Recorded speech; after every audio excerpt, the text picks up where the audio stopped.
following our tarot reading, annual tarot reading last week. We continue now for the remaining portion of this month with some of the Arthurian themes. This evening, curiously enough, we're actually going to speak in a way in which is probably not often used, about King Arthur himself.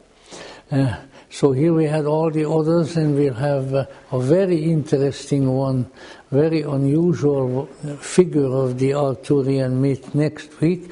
But this one is about King Arthur himself, although perhaps treated in a somewhat unusual way, inasmuch as it's being treated by myself. And there you can expect some deviation from the norm, because that's how we Gnostics are. It is customary for aged persons such as myself to enjoy reminiscing. And so I will start with a reminiscence, which is my first encounter with the figure of King Arthur. I was in my first land of exile, even though it's really our sister country in Austria, and in the glorious city of Innsbruck in the Tyrol at the time, in the 1940s. And while looking at the various sites after my arrival in the city, I was taken by some of the locals to the Imperial Palace, where occasionally one or the other of the Habsburg emperors actually lived, and into the circular chapel where the Emperor Maximilian I, the letzte Ritter, the last knight, is buried in a big bronze catafalque, and around him stand a number of bigger-than-life figures made out of dark bronze, referred to by the locals as the Schwarzen Mandeln, the black men. And as I was looking at the inscriptions underneath the statues, there was one that said in Latin, Arturus Rex. And so I knew a little about it. I wanted to inform myself a little further about Arthur the king.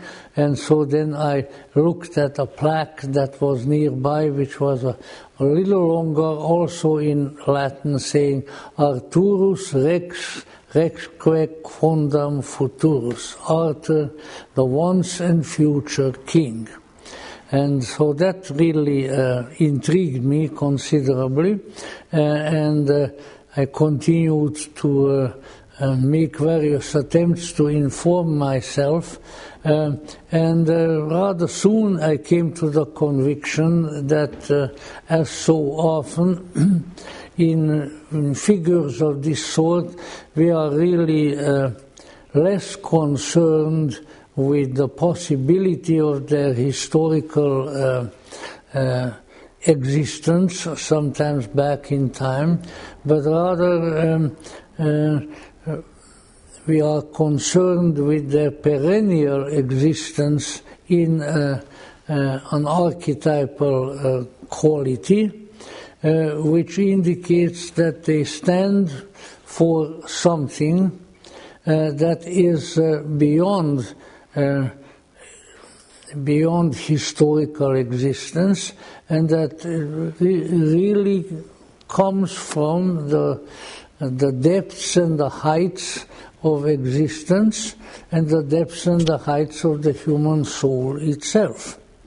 And so while when one researches the subject, one may occasionally find some information that indicates that there was a high king as they used to call them in the old British Isles, which did not have the same connotation with high as we have perhaps since the 1960s. However, that as so often this historical figure had probably only a minimal connection with the legendary figure whose story became so important and which gave its name to the entire mythic cycle of the Arthurian legends.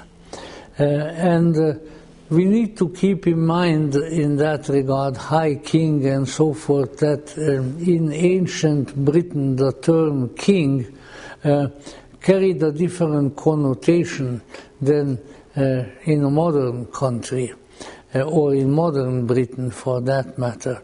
The various tribes and ethnic groups that populated the British Islands were sort of tribally organized, and they had what we would call probably nowadays more of a tribal chief. And these tribal chiefs were often also called kings. But then, owing to various traditions and procedures, they would in turn nominate from their ranks a chief king, and that is a high king. And that particular author is even referred to in some of the really old books as emperor, because by then the various peoples on the British Islands had been in close contact, in fact had been conquered by the Romans. You know, Julius Caesar, one of the easier books when you go to school in order to read in the Latin tongue is Julius Caesar's book, because he did not write a very difficult Latin. And so he has one called Britannia, which has to do with his campaigns in the British Isles. And so sometimes they even refer to Arthur by a name of that sort. And so it is, we need to keep in mind that the historical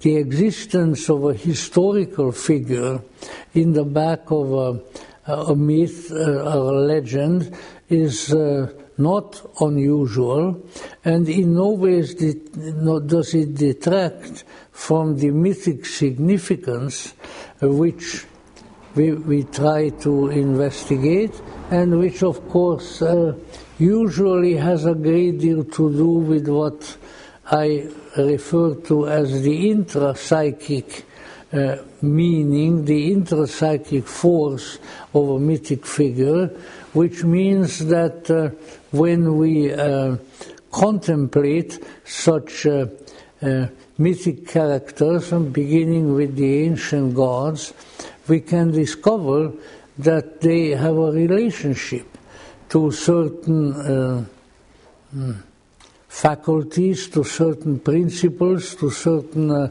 psychospiritual constellations within ourselves, so that ultimately, when studying many myths of East and West, we discover that the figures therein described really exist within ourselves, and that this interior relationship of the mythic figures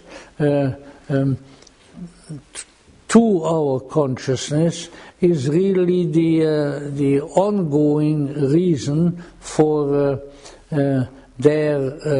for the interest that people have in these myths, and in some cases that interest certainly was very, very powerful and went on for centuries, as indeed it is true with the Arthurian myths. Now, my approach to what should be the chief figure of the Arthurian myths, namely Arthur himself. My approach to that figure this evening will be slightly different from the one that you find generally in the various books, because as just indicated, I look upon the figure of Arthur as something that has an ongoing and never ceasing relevance to individuals in every age and under all circumstances, and so it does not pertain only to something that existed in time, perhaps many, many centuries ago, but rather a reality that exists within ourselves now.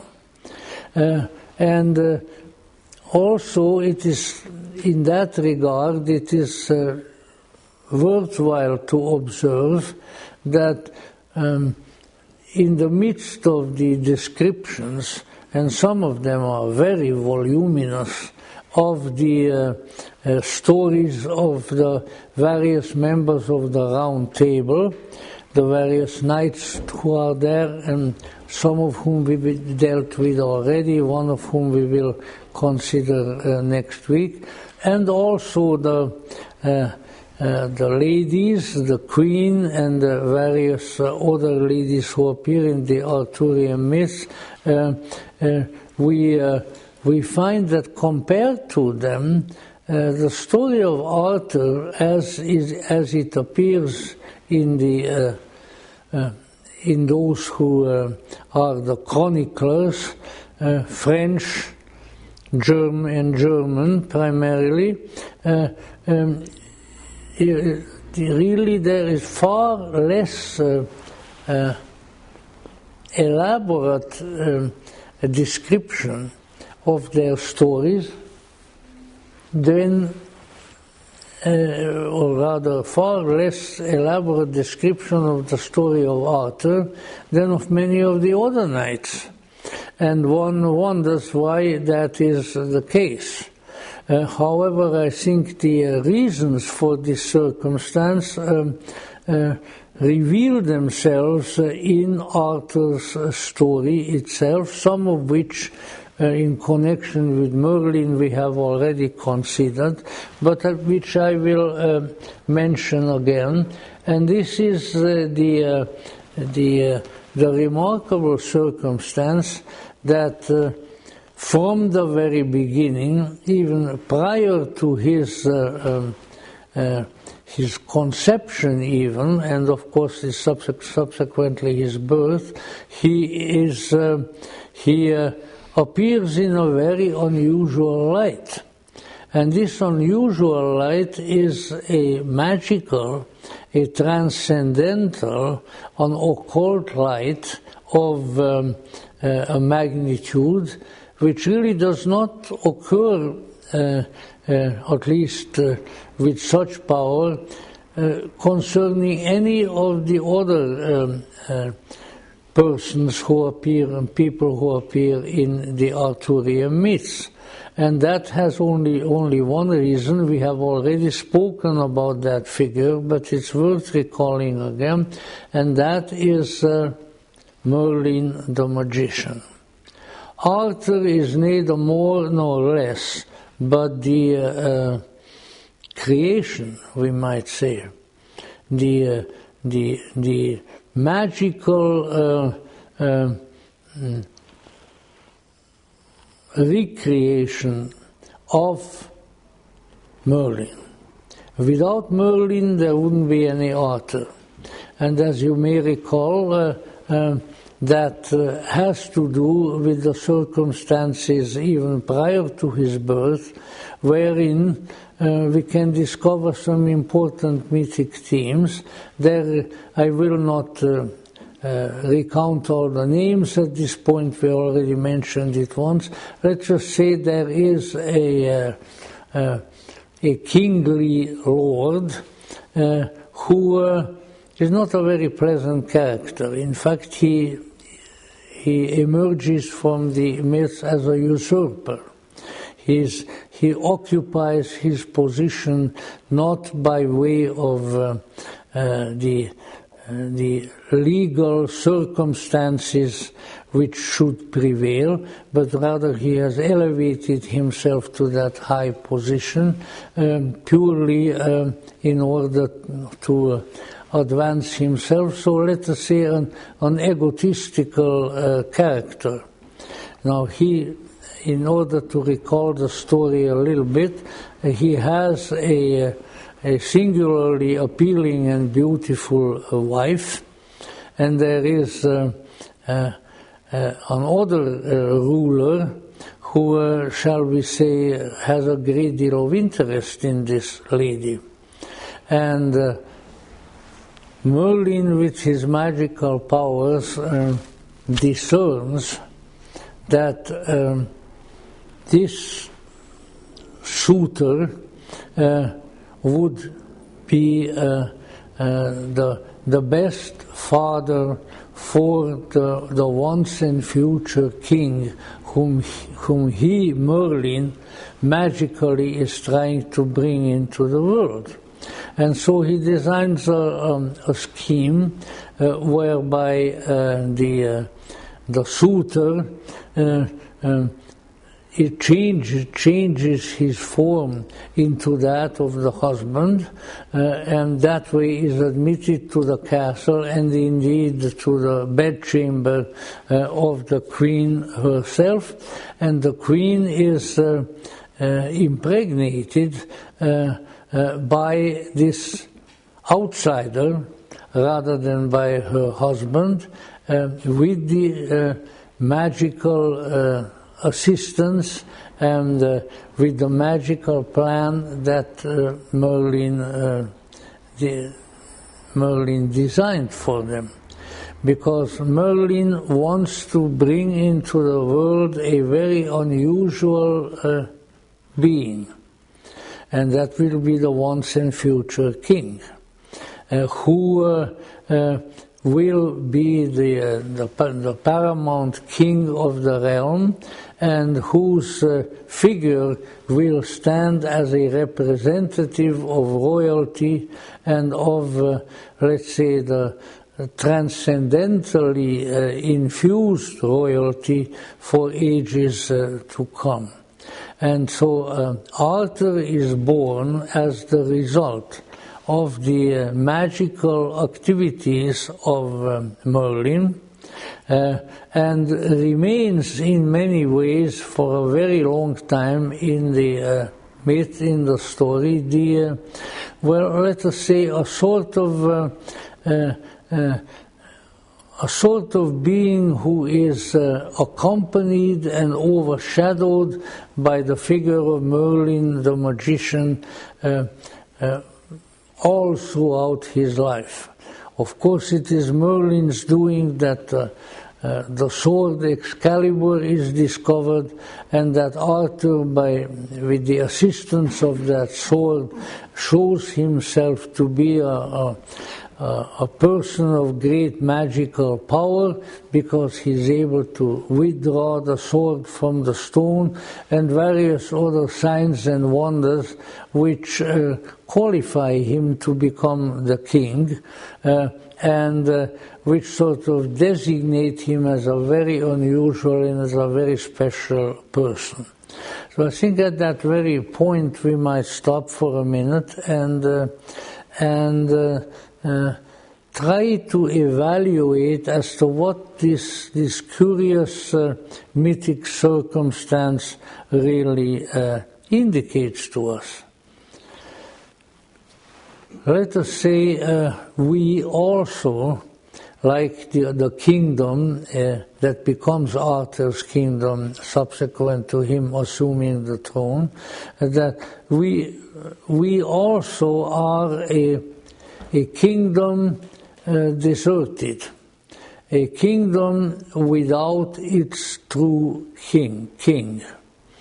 So we are orphans in terms of the authentic presence and leadership of a great and transcendentally inspired spirit in our nature.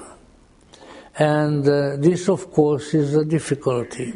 So let's say, as we find subsequently in the Grail myth and many others, the kingdom where the king is either absent or is ill, like in the story of Parsifal, who then relieves the kings of his illness and so forth, is quite ubiquitous. And from this, I think we can deduct a fact. Maybe I wouldn't hesitate even of calling it a fact, which pertains to us, namely that we are spiritual orphans. So it's not without good reason that the old American spiritual song says, "Sometimes I feel like a motherless child." Well, motherless and fatherless, well, there is something wrong in terms of our own interior management. There is something important missing. And indeed, when we discover that in some fashion or the other, and when we then continue to pursue this subject, then the likelihood exists, although it's only a likelihood, it's certainly not a certainty, that in the course of our quest, in the hero's journey, as Joseph Campbell, great interpreter of the Arthurian myths, has named it, in the course of the hero's journey, we might discover this missing being, the missing being within ourselves. Without discovering it and establishing an active and creative relationship with it, our lives are not worth a great deal. So we all, as long as we are human beings, we all have a task. Now, of course, that doesn't mean that we are able to fulfill that task or that too many people can. But it is a task which is there. And this is the discovery of a spirit, of a transcendental being. In the words of the ancients, it might be called a god, goddess, within ourselves, and to find effective ways whereby to recognize this other, the deific other, and then to bring it as close as we can into outward consciousness. And when that happens, then, and it happens effectively, then really the purpose of the life of the human has been fulfilled. Because it is that orphan condition, the absence of something very, very important in our lives and in our character, that is the principal source of our sadness, of our unhappiness, of our anger, and of much of our externally directed striving, which does not bring the really desired result.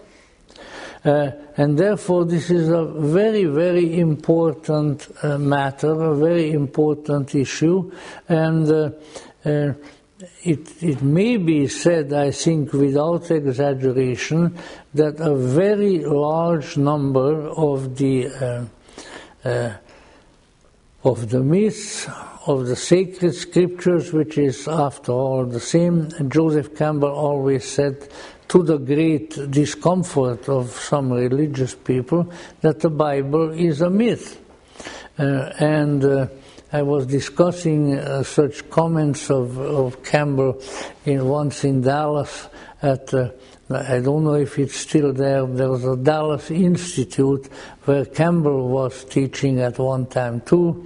And it was actually, that this would be interesting to us Hungarians, it was an institute that developed out of the University of Dallas, which was founded and operated by Hungarian Cistercian fathers, many of whom had been my teachers back in Hungary.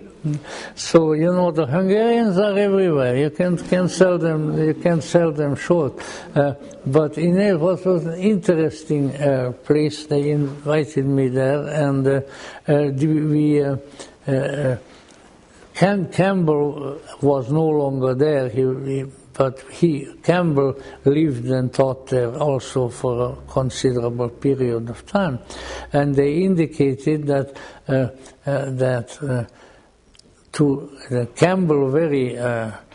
Joseph Campbell very indignantly, with great indignation, would reply to people who said, "Well, you are calling the Bible a myth."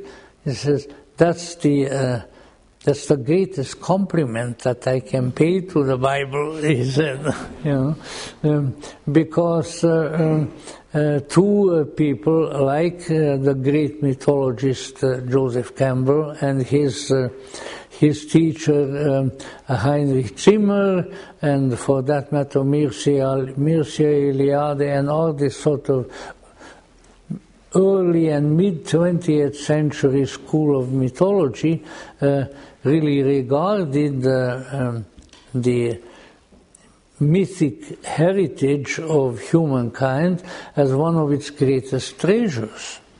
And the ability of the humans to internalize and to put into their lives the lessons and the themes that they learned in the ancient myths was recognized by these people as probably the greatest advantage, the greatest talent that the human has. And this, of course, when we recognize that the essence of let's say, the essence of religion is myth. Then we can also see that certain statements that may appear strange when the mythic approach to spirituality is not recognized or is not present, such as the recognition, the open statement in Christian scripture that Jesus Christ is there, someone whose life is described beginning with the Christmas story and then subsequently death and resurrection and all of that. But at the same time, as St. Paul points out, he already is within each and every human. St. Paul says, the Christ in you, the hope of glory. So the hero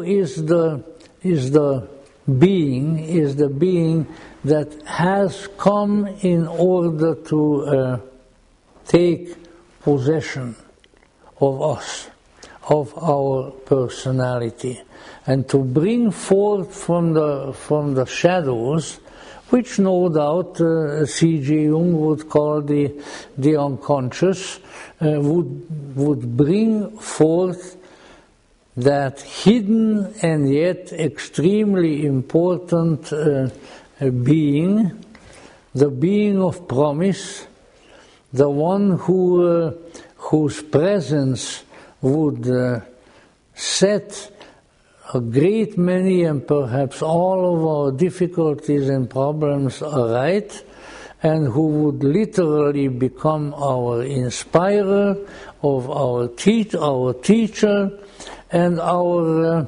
enlightening rescuer, once discovered and once brought into our spiritual household. So we are all in need of discovering the once and future King. We are all in need of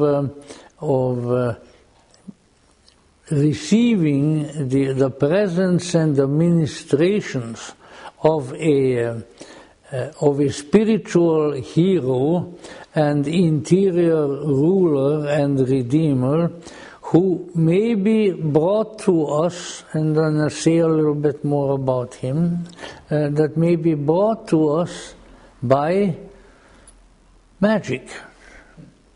And that this is an extremely important thing. In comparatively modern times, actually with the beginning of the 20th century, this issue became gradually discovered and brought out into the open in increasing measure by the depth psychologists. The first one, of course, having been the Viennese Sigmund Freud, but then adding to and deepening his approach, certainly C.G. Jung, who all, Freud not as yet, but Freud had intimations to that effect too, that there is some secret. You know, again, I don't want to toot my own horn, especially at my age, and I assure you, I'm not saying this by bragging, but simply to indicate that I have some background of credentials in that matter, that I had the good fortune back in the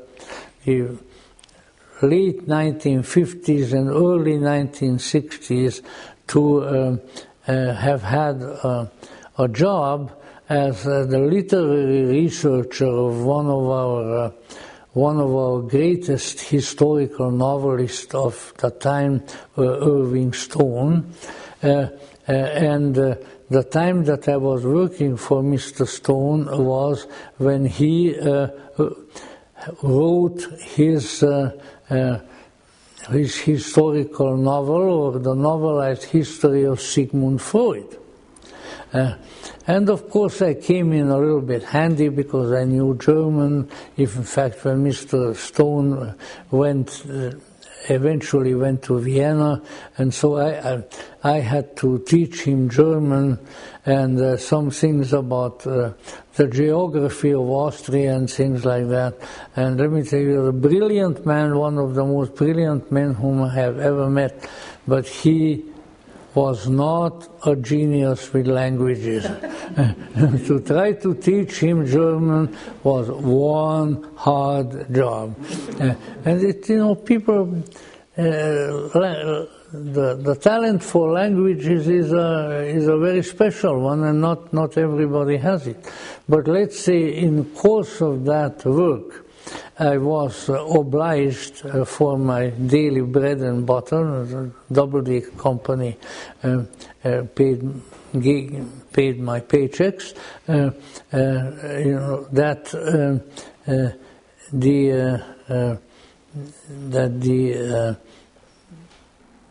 I had to read, and in many cases digest, every single thing that Sigmund Freud wrote. You know, his collected writings occupy about that much on a library shelf, and they're big, heavy books. But I must say this, that old Siggy was a good writer. His writings are enjoyable. In fact, psychoanalysis and subsequently depth psychology really caught on for about a whole century with our culture, primarily because its earliest representative, Freud, was such an enjoyable writer, such a good writer. So that part of it wasn't, that part of the job wasn't all that difficult. But let's say I discovered there, even though I was already, I considered myself not professionally, but was a Jungian, that my boy was Carl Jung. But I discovered that there was a lot more to Sigmund Freud than meets the eye. And sort of almost like a shadowy presence in all of his writings that is sort of just beyond beyond the curtain, and that it is there but is not clearly stated, was the recognition that there is something great, something powerful, something extremely important and transformative and conveying insight and happiness and wisdom and let's say an effective life in the shadowland of the human soul. He called it das Unbewusste, the unknown, the unconscious. And of course that term caught on, and I just had a conversation today with a friend who is writing a book down in North Carolina, and I had to explain to him that the unconscious as a spiritual locale, let us say, and being unconscious are not the same thing. Quite to the contrary. You have to become conscious of the unconscious in order to become complete, to become whole. And of course it was up to Freud's initially friend and disciple Carl Jung to have really perfected that particular art. But let's say, and then of course C.G. Jung came up with the word and the theory of individuation, that one of our principal problems, which was indicated already by Freud, is that we are not united within ourselves. We are several people, and that these part selves, which initially were called complexes, make for many of the difficulties of our lives, because we are pulled in all kinds of directions. We have a sort of we have our own round table, so to say, and around it sit the complexes. Just like the knights in Arthur's court. But in order to get them to come together and to fulfill certain great important tasks, like the rescuing of the queen, which we spoke about a couple of weeks ago, and so forth, these individual knights within ourselves have to get together. They have to have a sort of a common agreement as to their program and their purpose. And that's not easily come by. But it's facilitated. And it certainly is greatly facilitated, in many cases actually brought into existence in the Arthurian myths by who? By Merlin. See, Merlin is the only one who is not a knight.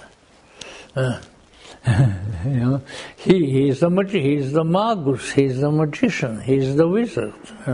He knows how to find magic swords to give them to Arthur and various other people. But he doesn't even carry a sword himself. He carries his magic wand. And so, what do you suppose that Sigmund Freud, Carl Jung, or the others too, interesting people, all that Austrian group from Vienna in begin with, they were a weird bunch, this early psychoanalysts, they really were. In fact, they would, the psychoanalytical club, as it was called, presided over by Sigmund Freud, met every Sunday morning. Well, none of them went to church. They met every Sunday morning in a movie theater. The reason being that movies were not performed on Sunday morning. The good Viennese went to church. And so there they were together, and what they did pretty much every Sunday morning, sit around and argue. Like years ago, we used to have the derogatory saying about some of the folk that gathered sort of on Venice Beach, actually, in those days. And they were usually a bunch of curmudgeons. I went there once, I didn't very much enjoy the company, and the derogatory term about them was the Spit and Argue Club. Well, I don't know about the spitting, but the psychoanalyst certainly knew how to argue. But let's say in the midst of all of that arguing, there was an energy. They knew that they were up to something. They knew that they were on the verge of discovering something, and that something was in the psyche, which is just Greek for soul of the people, and that if it were discovered and brought into a harmonious and creative relationship with the outer personality of the people, then you would have a wonderful situation. You would have, in fact, pretty much what Nietzsche envisioned as the Übermensch, as the Superman. Because such an individual would be united, such an individual would have access to the deepest and highest recesses of the interiority of his being, would be incredibly creative, and therefore would have a very interesting and possibly a very fruitful life. So the reason I bring this up is not purely because I'm an old guy who rambles, which I'm also quite capable of doing, but rather because they were looking for Merlin. They were looking for the magician. And the magician would magically gain access for them to the incredibly rich and wonderful treasure of the psyche, of the soul, which is not up in consciousness. So the treasures of the unconscious. Now, of course, especially as Freud already discovered, the more superficial regions of the unconscious are, nothing to write home about. And that they have to do with relatively trivial issues of life. But if the exploration is profound enough, then you can come like Merlin did with Arthur in Tours, who was still a young man, when they came to the lake, and then Merlin bid Arthur to get inside the lake, and there he met the lady of the lake, who had a great deal to do with giving him the sword and advising him how to proceed. There's no greater symbol of the unconscious than the waters. In fact, I think we can all testify to it if we have a good enough memory of our dreams and so forth. When sort of our unconscious calls to us and we really got to get in there and find out some things, then we are having dreams about the ocean. I had them. I had them very early in life. In any event, walking on the shore of the ocean, getting into the ocean, even having the waves of the ocean come out after you and to bury you, which may be a little bit frightening to begin with, but then you find out that you don't drown in your dream. Your dreams are not going to drown you. And so all these various magical events, including the finding of the sword Excalibur and so forth, all have their, let's say, the depth psychological meaning. And behind them, way hidden away behind the heavy curtains and so forth, behind them somewhere is the great price, which in some of the other myths appears as the Grail, and there are prefigurations of the Grail myth in the Arthurian legends already. Arthur has a chalice too, that is a magical chalice, that was I think somehow procured for him by Merlin. So there is an exploratory process going on. The hero's journey is the journey within. And when it's successful, then it reaches truly great and wonderful things.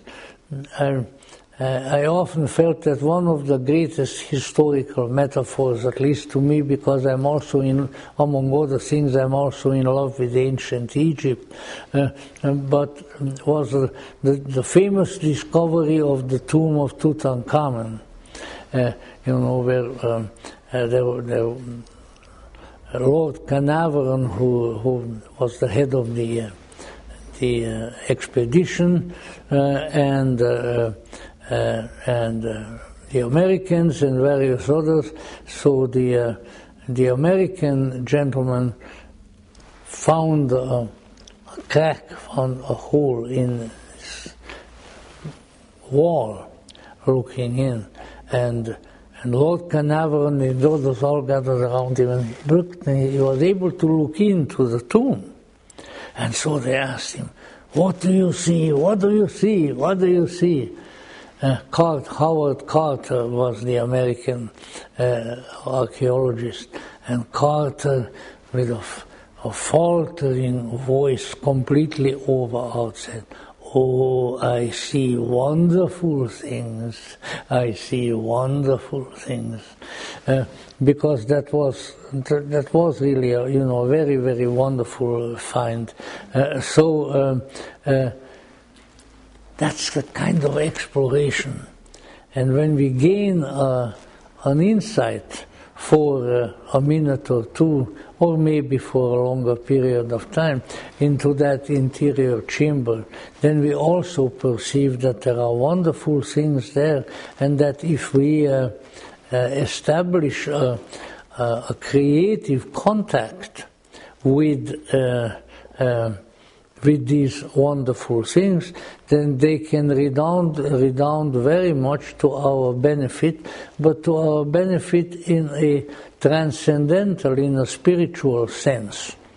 Because it would seem, and certainly there are a number of psychologists who have used this as a symbol and as a metaphor for human life, that we come, just as we come out of the mother's womb as a little infant, so we come out of the great mystery into this, out of the great mystery into the lesser mystery, which is this external world.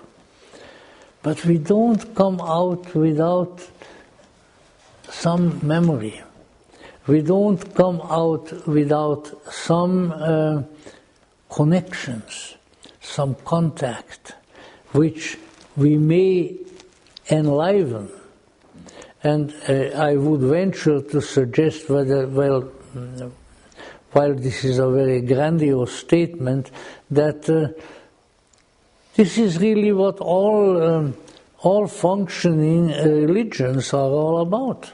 This is what all magic is about, to revivify and reconstitute the connection with the great mystery that is within. When our lives and our various pursuits in our lives are not really conducive to that, when we don't find it, then that's a great difficulty and that is a great catastrophe. Some people are born with a closer connection with the deep unconscious within them, and other people have more obstacles in the way. But all are capable of doing so. And all, in order to do that, well, and this is now a very tricky subject, but I have never been afraid of tricky subjects, and so I'm not afraid of this one either. See, what we need is what each and every individual needs, each and every author, and I don't know what would be a feminine form of author, Artura? I don't know, something like that.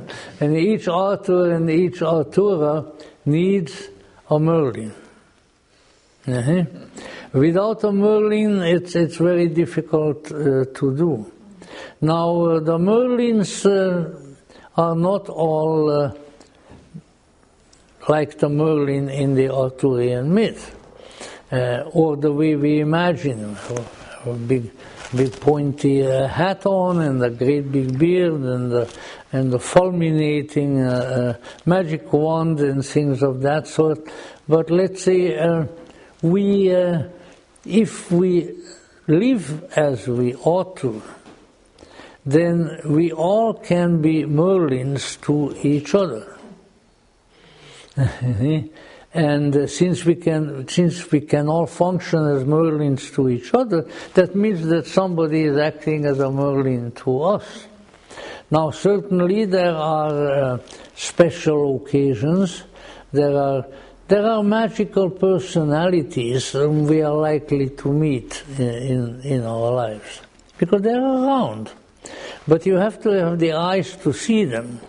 If you are looking for the wrong things, well, then you are going to find only the wrong things.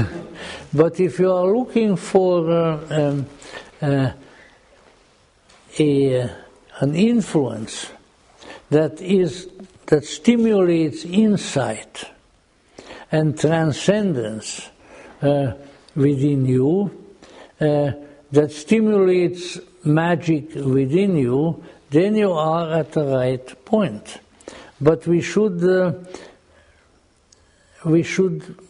be aware of this possibility. We should develop a certain inner sense. Some people have called it listening with the other ear, which is also a good metaphor. But let's say as we go through the various experiences of life, if we are tuned to that and not to something else, not just to power, not just to money, not just to excitement, not just to sex, but we are tuned to something other, something transcendental, something that transcends this world. Then that striving and that desire will lead us to discoveries of that nature. And it's not, once you are, how should I put it? Once you have followed this search as a program in your life, it becomes easier.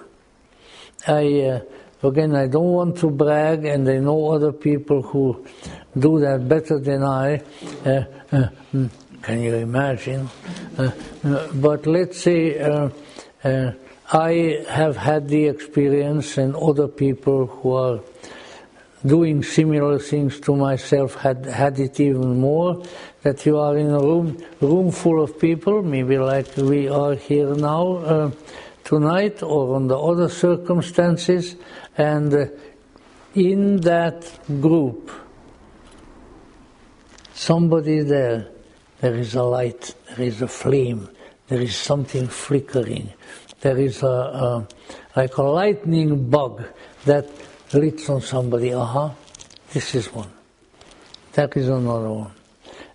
And this means really that there is a mutual search, a search for what cannot really be defined, but what is extremely important.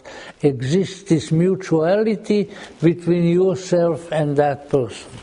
And almost inevitably, if you then make contact and some kind of at a more personal level, you find out that the other person has been looking for the same kind of thing that you have been looking for. And when then really a contact is made, then something very, very wonderful and very productive occurs. And that is why we have to develop a certain magical sensitivity to the other, to that which arises from the other side or from the difference. I mean, that magical sensitivity can be cultivated. Undoubtedly there are people everywhere, not an awful lot, who have certain special talents along these lines. We call them psychics, we call them visionaries, we can call them various things. That is present. And that may work into this process to some extent. But that is not really that much of what I'm talking about, although when present, it should be paid attention to and cultivated. Just like any other talent. If you meet somebody who has an incredible historical knowledge, for instance, and I have a kinsman and friend like that who is now over in Thurmau by Vienna the last couple of years, then you value that because you are stimulated along lines that you are already interested in by their talent and by their knowledge. But these things extend to deeper levels. And so that is why I say that we can all be Merlins to each other. Because we all are naturally born magi. We have the capacity within us to evoke from the other side of the great curtain that separates us from the transcendental, from the spiritual realm, various factors and various presences that that can come into our lives and that can be very important to us and perhaps to others. And so when we look, for instance, at the interaction of Merlin and Arthur, all the way through, clear when it comes to the fact that when eventually Merlin gets lost, which I think is really a sort of a side issue. But what we find is that there is a hidden and yet very much present purposefulness in Merlin. You know, beginning with Arthur's conception, he is conscious of certain forces that have to come together. Maybe they are of a genetic nature, of a psycho-spiritual nature, come together in order to create this unusual heroic figure of Arthur. And from then on also, Merlin has a seat at the round table in most of the versions of the legend. And Merlin is consulted by Arthur on all matters of state, and when these strange intrusions occur, which are very frequent in the Arthurian legend, there they are at the round table, sitting around, talking to each other and so forth, and something really strange happens. A weird-looking knight on horseback rides into the palace and right by and scares everybody, and then rides through, and the wild hunt comes through, and so on and so forth, so that the magic is always there. And because the magic is always present in life, but much of the time we don't recognize it. And we also create our lesser selfhood, our ego personality, creates situations wherein it will be easy for us to ignore the magic in life. There is a prosaic side of physical life. And I dare say, for instance, that the difficulties that we have encountered in our culture the last couple of years or thereabouts are of that nature. Because they focus our attention on external things. They detract from the vision. They detract from the contact, the perception of that which is truly important, which is timeless and eternal, and which can be of immense benefit to us. And instead of that, they concentrate our attention on matters which, in the long run, are not particularly important to our true selfhood. And so, here again, I said we have to be Merlins to each other, and we have to be Merlins to ourselves. Because in so doing, we keep a certain vision, a certain connection, a certain possibility alive. And you know and I know that the influences, the forces that are impinging upon us all the time are in this world, are of a nature to draw us away from that. The external world always moves in us in some fashion and tries to do away with the magic.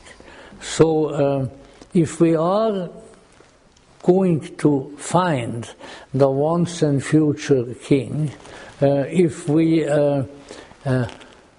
we are going to organize our own internal salvific and insight-producing round table, then we have to be aware of those things.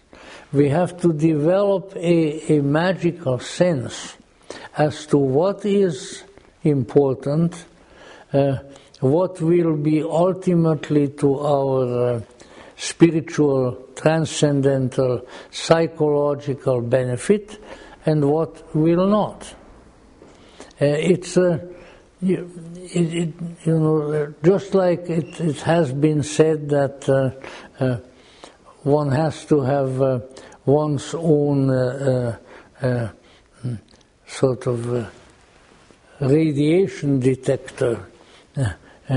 In the same way, you have to have your detector for the ineffable greatness. You have to have a detector for people and for things and for circumstances which could be spiritually helpful to you.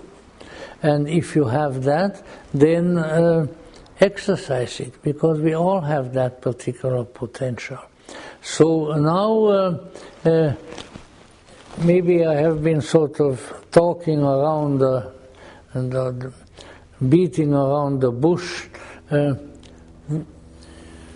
What then are these figures? They are obviously internal figures. But let's say with Arthur we come up to especially at the end, in the temporary end of the story, we are confronted with a very important, but also, let's say, difficult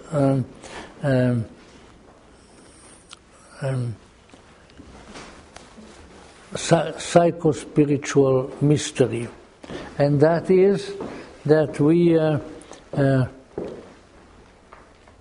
Arthur is the once and future king. Now, as I mentioned before, there was a time beyond time. There was a space beyond space when we were at home, when we were together, when we drew the sword Excalibur out from the huge rock or metal, and when we became and when we were king. But then something happens.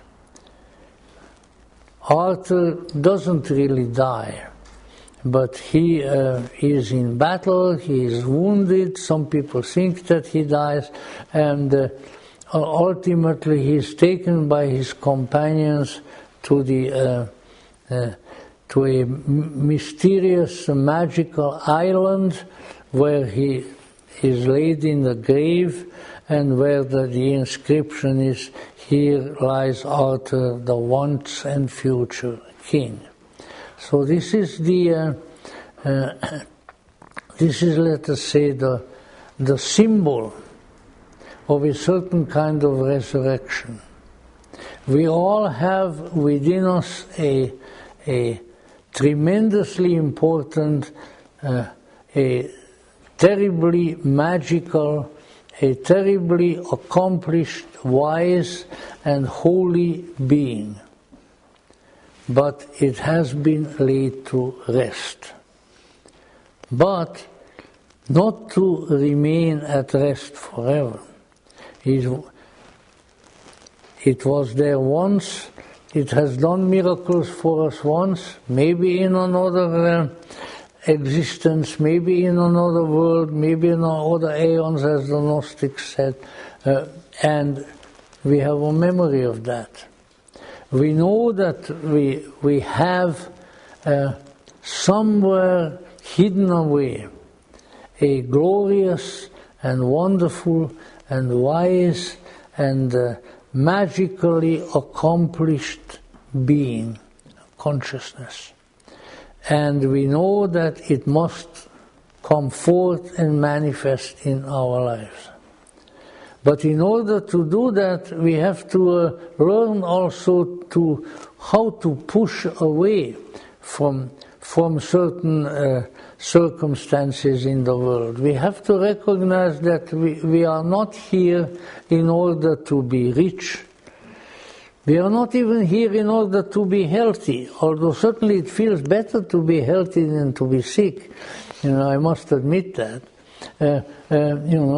We are not here to have a lot of fun, although again some fun is helpful, and maybe more is even more helpful. But we are here to discover and to come close to and to awaken the once and future King. So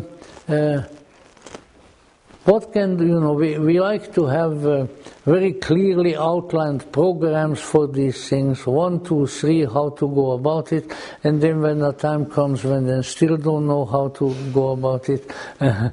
So, however, let's say probably the first step, which I mentioned already, is to have a responsiveness to the magic, to the various forces, including the various persons, both visible and invisible, whose proximity to us, whose presence in our lives can guide us to the discovery of the future, the discovery of our royal self, which is Arthur. They are here, but we have to recognize them. We have to have a magical sensitivity that says, yeah, this person, this situation will redound to my transcendental, to my magical benefit. And that usually, and I don't want to dance away from that usually, as we can find really, particularly along the religious lines with great religious figures like Gautama Buddha, Christ and others, that this also involves a loving, a charitable, a compassionate relationship with each other. When we manage to manifest these qualities to each other, it opens up some of the doors. It leads us closer to the magical interiority of the Merlins whom we meet. So it is important to recognize that we are potentially all in the same condition. We are all on the same road. But the overwhelming majority of humanity doesn't know it, and sometimes we ourselves lose sight of it. And so we need to continue to cultivate within ourselves that sense of, that magical sense of transcendence, which will lead us to the round table, and which will eventually lead us to the rediscovery and the revivification of the royal self that is within us. And so we need to have a list inside of our thinking of that which is truly important and that which is not. A theosophical figure, the late C.W. Leadbeater, had a wonderful saying, he had a number of them, a wonderful saying that when you are disturbed about something, when something draws you away from what you should be thinking about, what you should be doing, then ask, is this going to be important 5 years from now? And if it won't be important 5 years from now, it doesn't really matter now. And then somebody, I think, popped up, probably in Sydney, in Australia. The Australians, they always pop up about something. And somebody asked him, well, all right, but then what if it will matter 5 years from now? Oh, he said, well, if it matters 5 years from now, then perhaps it might matter a little now, you know. So, because the life is full of distractions, but the distractions are represented to us as important things, as all important things, as things that without which we would perish, we would die, we would have to go to the hospital, we would this, that or the other thing. Yet we need to keep in mind that what really matters is the discovery of the once and future King within ourselves through the guidance of the magical self.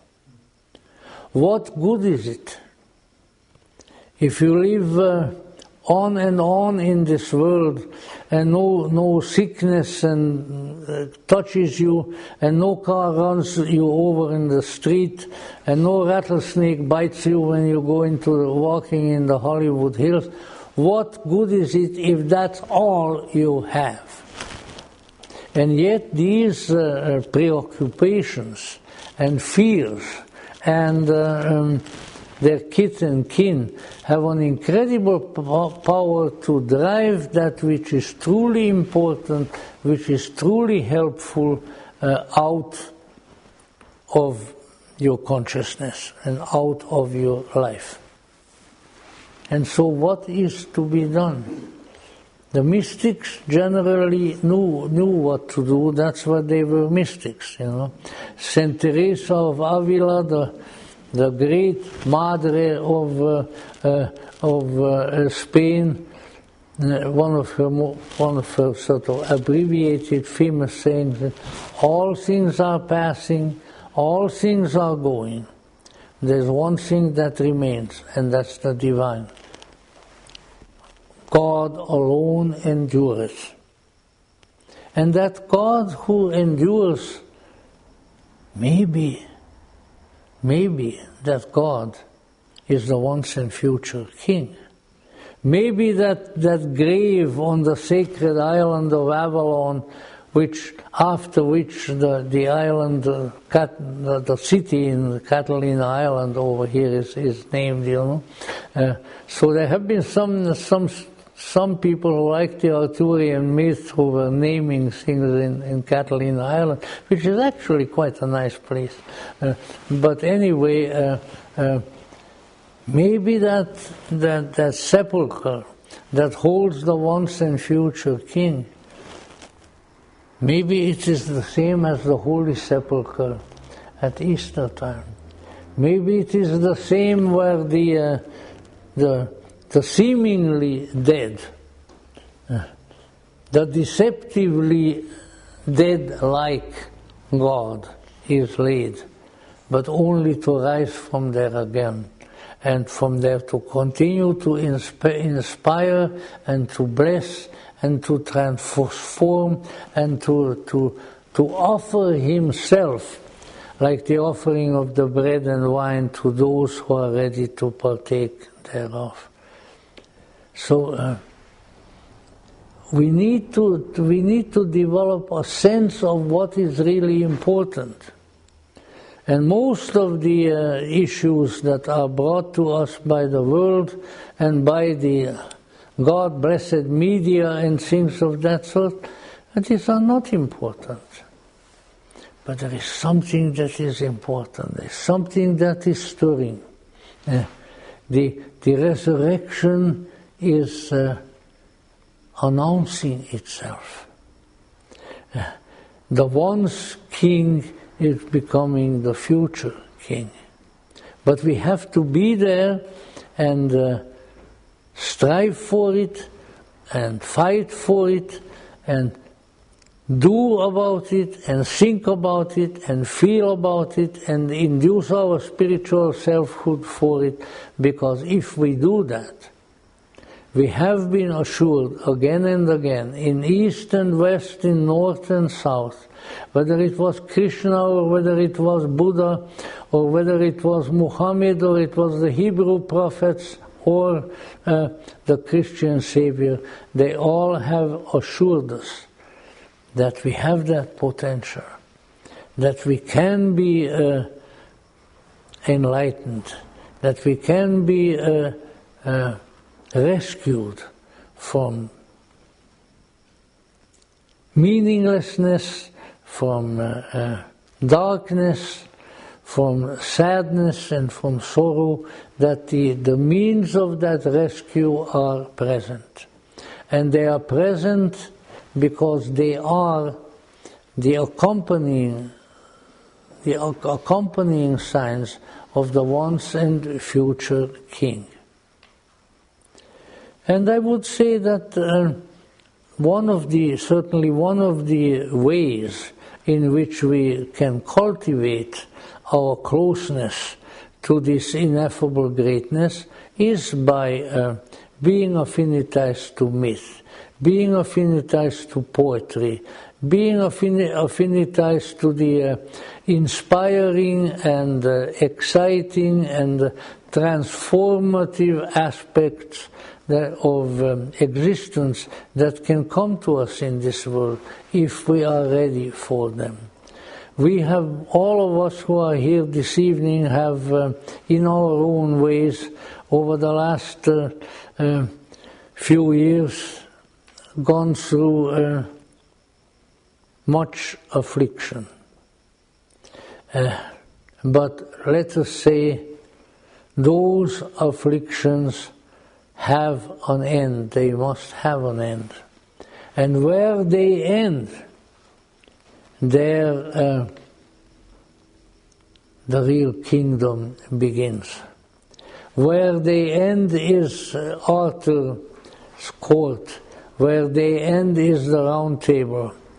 And there are those who are fighting for enlightenment, the knights. There is something there. There is something that is available to us in this world, which helps us, which transforms us, which inspires us, and which guides us onto ever greater and more marvelous existence. It is there. I know it's very difficult to, at certain times it is very difficult to come close to it, and yet it is there. And I would even venture suggest something that I don't think I have ever done this. I would suggest that you pay attention, because something is happening right now. And it's not the bad things that we have been told, but there is a sea change that is developing. Something is changing. Something is moving.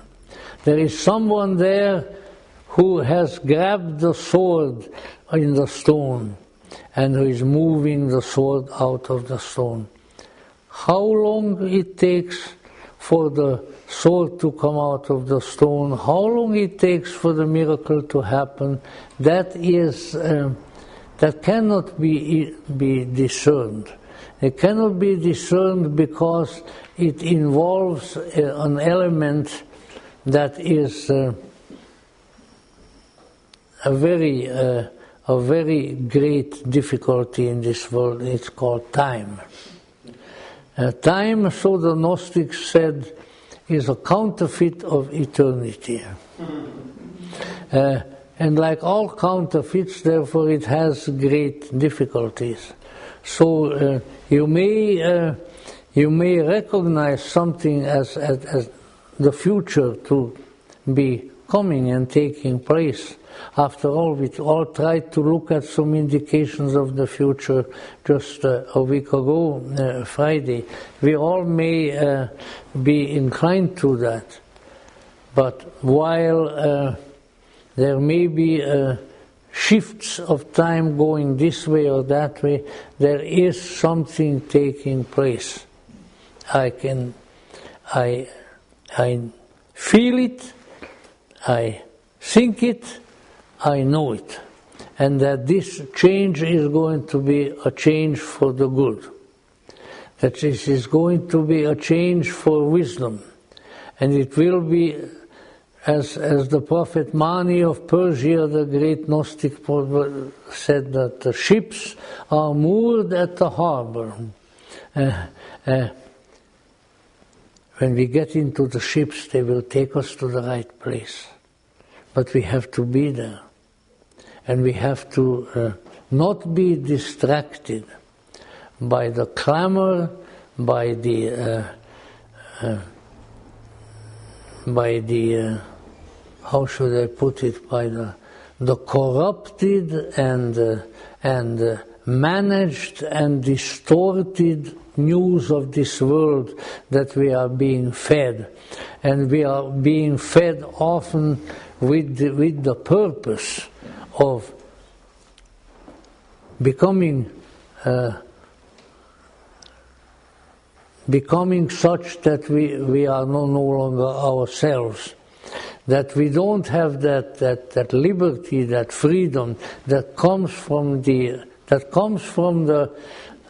king within us, but that we become, instead of that, preoccupied by and afraid of, and in various ways catering to outer things that ultimately avail us nothing, that should be gotten rid of. And they can be gotten rid of. And I think that some of the help that might be available to us to get rid of these things is on its way. If it isn't, if terrible things happen tomorrow or next week or next month or something like that, well then come and throw some rotten eggs at me. But I really prefer tomatoes. They smell better, you know. But I think that indeed it's because as a song in the 60s that we used to listen to on the radio. In fact, somebody at the radio station used it once to play it before my talks that he played, and it said, "God is alive, magic is alive." Maybe some of you remember it. Yes, it is. Arthur is alive, Merlin is alive. And as long as they are alive, there is hope. And that hope is an active hope. It is a hope that will be realized.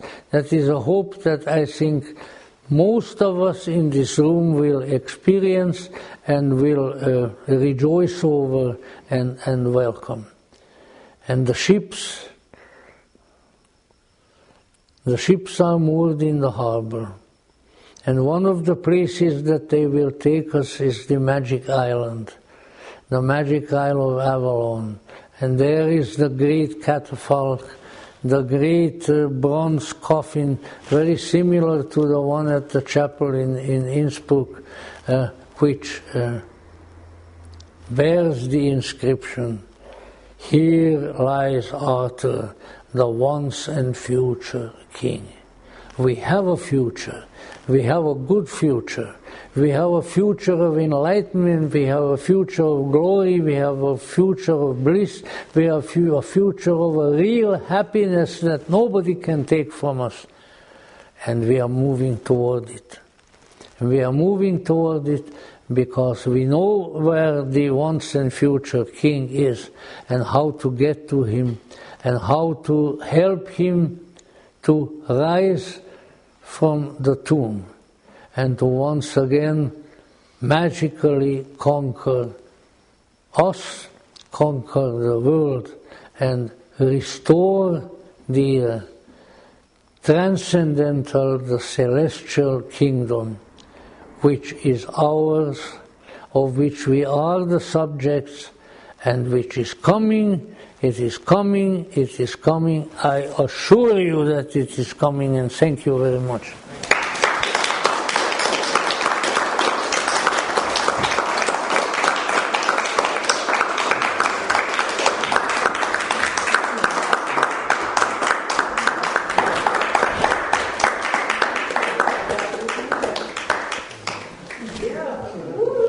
We have seen, and my father, who spoke good Latin, and my father had one of the many Latin proverbs, and he said, "Iam alis vidimus ventis." We have seen winds other than these. We have seen very, very difficult things, more difficult than these. They are gone, and the difficulties of today will be gone too. Hold on, folks, it will happen. Okay. There we are. Okay.